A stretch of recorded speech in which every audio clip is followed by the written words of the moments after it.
دلم شب هوس تریاک کرده، هوس شیره های ناب کرده. بخاری ها همه هستند روشن، با این حال میاد شوز و هوا بد، نوجوان مردان سرده.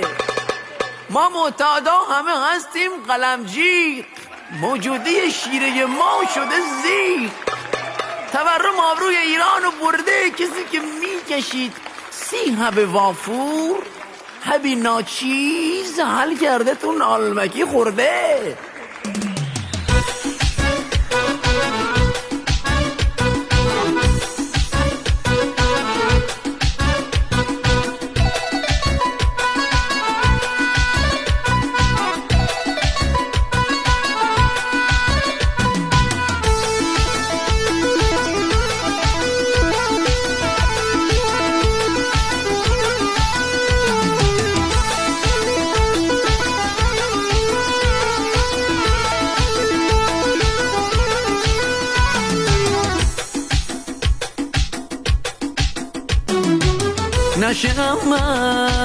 ناشقم من ساعت ها پای پیکنیک نشستم من، تو کف دریای شیرم، سیخ سنگ نباشه میمیرم، بی خیال این زمونم، ای خودم رو میخارونم.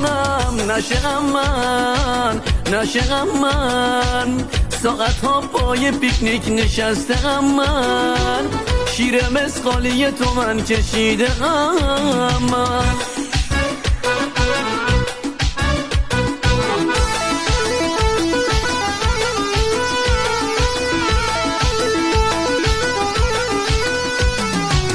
آرزوام توی سینه مردن مردن مردن، شیره ها رنگ لبامو بردن بردن بردن. آرزوام توی سینه مردن مردن مردن، شیره حل کردم تو چایی خوردم خوردم خوردم.